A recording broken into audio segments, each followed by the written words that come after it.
Hey, flooring kings and queens. It's Jerry Levinson. I'm here with my friend David Requa to talk. This week, we're going to delve into a topic that comes up often. It's very interesting. It's on marketing. People want to know, what is your best ad? What has performed the greatest when it comes to a sale, a special? What kind of advertising have you done? So we want to hit that. Again, these recordings on flooring business tips and tricks, we want to do under 17 minutes. So we leave you with some good, valuable tools that you can use right away in your business to grow your business and grow your profits. That's what we're about, is helping you grow sales and grow the profits. We want to see that both bottom line and top line numbers grow for you, so you can have an enjoyable business that hopefully you can wrap up and sell someday for a profit as well. Yeah, good afternoon, everybody. We're excited to be back after a holiday weekend, trying to get back into the flow of things. Everybody probably took a couple days off here. I know I spent some time at the beach and ready to get back and talk some flooring. So we're excited about today's topic. As a digital marketer in the flooring space, this one is in a sweet spot for me, talking about the type of ads that will resonate the best with customers, something that I'm dealing with every single day of my life. So yeah, I'm excited about this one. So let me throw out my observation first on does sales and specials work? The answer for that is both yes and no. What I find is customers, I pay attention to customers as they walk in and they interact with the salespeople. I've sold myself, and I listen to the salespeople interact. I've never seen a customer directly comment about the ad that drove them to the showroom. Now, I know the ad works. I know it made them click on the website and view us and come into the showroom, but they don't necessarily respond to that ad, that sale, that special. They don't have a flyer or anything that they come in with saying, well, tell me more about this discount or this offer. There is one ad we've done that did perform okay, and people did respond to that, and that was an offer for free tile tear out. And that was a very interesting one. Now, in order to do a free tile tear out, you got to raise your prices so you can accommodate that. People get aggravated at that game too, when a Home Depot has free installation. And people aren't going to Home Depot because of free installation. They're going to Home Depot because they're familiar with them. That's why they go to Home Depot or Empire or any of these places.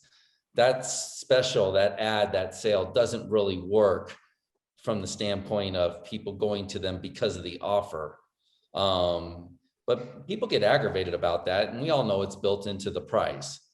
The same thing with any ad, sale, or special you do. You can mark items up to offer a discount, a sale, a special, and build that into your price. Where ads do work really well is they're appealing to the eye.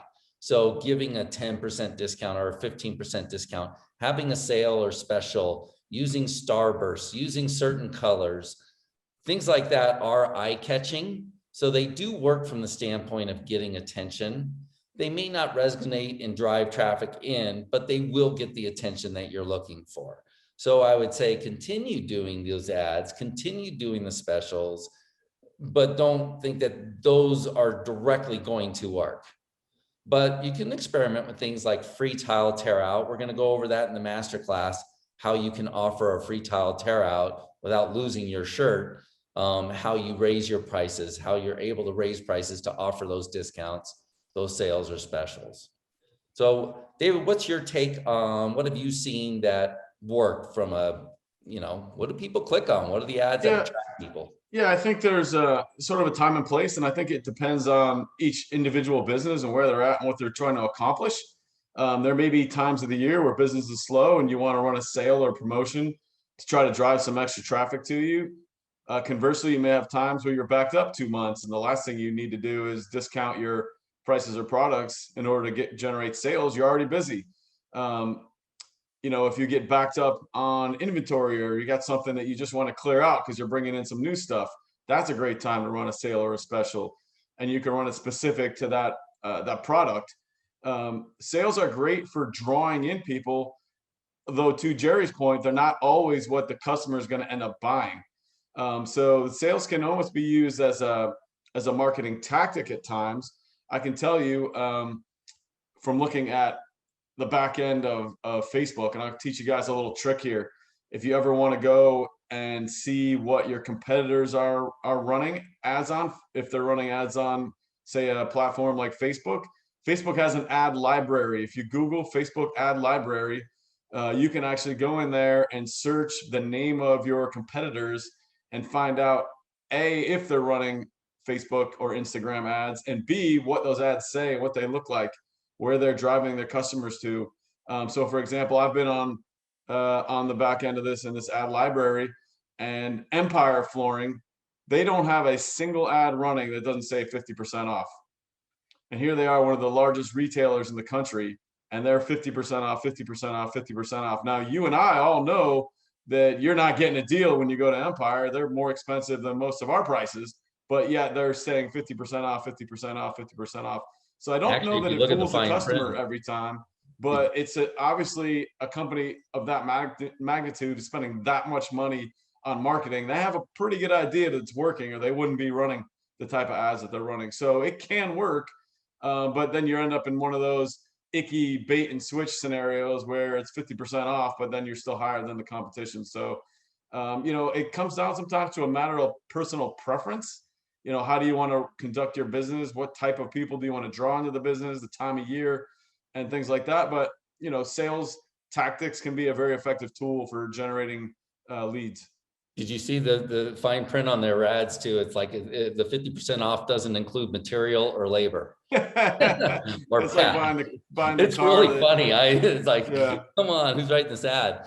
But one of the arguments I make about those type of advertisings, you might say that works, and that's why they're doing it. The reason that their advertising works is not because of the sale or special. It works because of the volume of advertising they're doing. Empire is going to spend in a month what you guys will spend in a year. So that's why it's working. Same with Home Depot, Lowe's, and some of the big boys, Costco. They'll spend on marketing in a month what we spend in a year. And so it's the sheer volume of the advertising. It's not the message, it's not the sale, and it's not the special, that is generating the business. It is. Yeah, I agree with that. Volume. And I see that when I'm running ads. I've got some clients who absolutely refuse to run any sort of sales or discounts, whether it's just a personal preference, or I've got a couple clients that are franchisees, and the franchisor doesn't allow them to run those type of ads. And so in that case, we have to sell value. And when we're selling value, the ads, honestly, like to Jerry's point, often work just as well or better than the ads that promote discounts or sales. And then they also tend to generate customers that are going to be more inclined to be good customers versus the nickel and diming type of customers that are just looking for a deal. And if you tell them it's more than $1.29 per square foot for a luxury vinyl plank, they're gonna tell you that they can get that at Home Depot and head off to the local store to pick it up there. Yeah, what has worked well for us over the years. Two things. One, we're a small family-owned business, no one over 5'6". That joke has resonated with people, and one, they're saying, "Oh, I want to do business with a small company," and two, they like the joke.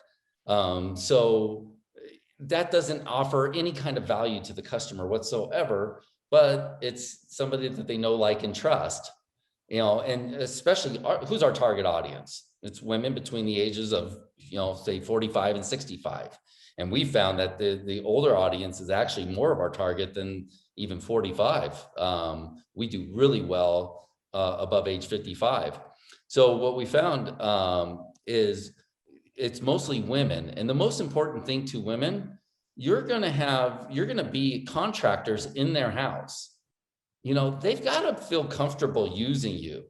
So some of the things that do work in ads is pictures of the salespeople, pictures of the owners, having that friendly, sociable, neighborly advertisement that shows that, hey, I'm one of you, I'm going to be the one coming out to your house. I'll be giving you the estimate, I'm going to be looking after the job, especially for the smaller companies. Obviously, larger companies are going to have a little different tactic.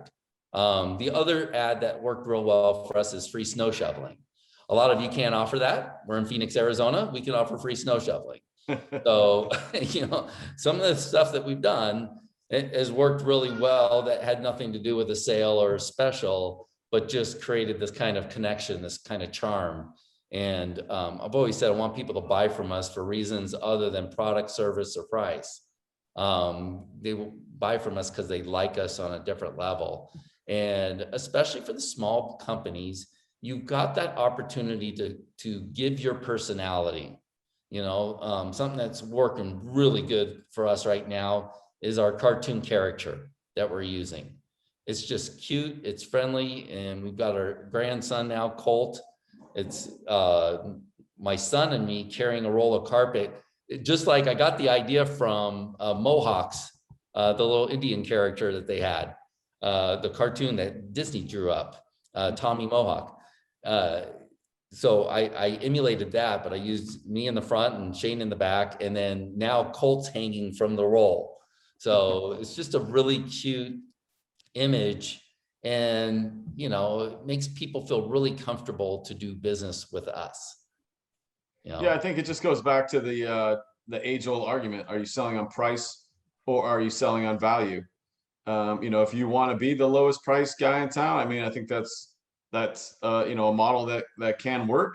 But I'm pretty sure most of us realize that we're in the service business, and in order to provide the right service, we need to charge a little bit, more to do that. When you're doing installations and you're trying to make sure your guys show up on time and they got to be paid well and they're doing a good job and the quality control is there, or project management, or whatever else you got going on layered into the business to try to provide a quality installation at the end of the day.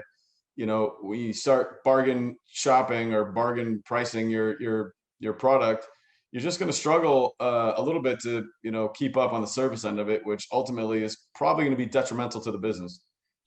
Now with Facebook, it's going to be a little bit different animal than the digital marketing, but tell me if this resonates, David, and if this is what they should do as well. One way to beat the Empire and the Home Depot and all the big guys spending a lot of money is to keep your marketing circle tight around your showroom or around your service area, 5 to 10 mile radius.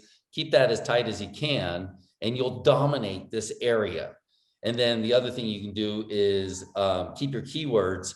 Don't try to sell everything. Like, we dominate with carpet in that area. We still sell a ton of luxury vinyl, but we dominate with carpet. Depending on whatever category you want to dominate, you can do that over the Home Depot, the Lowe's, the Empires. You can dominate your marketing area with a specific product rather than watering it down, going too far out and trying to do too much. If you got a smaller marketing budget, tighten that circle up and narrow down the focus, and you can just dominate a category in your area, and it works really well. And that probably works pretty good on search engine marketing. For Facebook, Facebook is different, and a lot of the digital stuff is different because you can get real contextual, or you can keep it broad, just depending on the size of your market. That has a lot to do with it a lot of times. I'm in some markets where there are 300,000-400,000 people in the market, and then you can stay broad and focus on some of the service elements, because you don't want to tighten up your audience too much, because then you're just going to be bombing the same people over and over again with the same message. So it really just depends. I mean, you can make contextual ads. Like, I've got an ad running for a client right now here in the Raleigh area where I am, and it's specific to that town. So we have just a promotion going within that town for a particular product. So it's super contextual. That town is 90,000 people out of, the 1.5 million people in the total audience that would be here. So that's one where getting contextual, to your point, creating a smaller radius around where you're at can be effective. But still, it also can be effective to have a more general approach. So it really sort of depends on, you should do a little bit of everything, honestly. If you want to, you can't speak to everybody the same. The 45-year-old, lady in a wheelchair is going to have different behaviors than the 35-year-old guy who wants floors because he's got 2 big dogs and he wants them to look cool so he can have girls come over on the weekend. It's just a little bit, you got to speak a little bit differently to each audience. And on digital, you can do that and do it without spending a ton of money, and you can trial and error everything and see what's working for that particular messaging. It's a lot of trial and error. Yeah, we go over that in the masterclass of how you're going to utilize and make your marketing successful, especially online, because people spend a lot of time in this industry doing product knowledge sessions, which a product knowledge session never bought you any business. It helps you sell once you get people in the door, but it's not going to bring traffic to you. And the way to bring traffic to you is good marketing. So fortunately, that's not a huge problem for a lot of people right now. You're going to learn a lot of these strategies at the masterclass.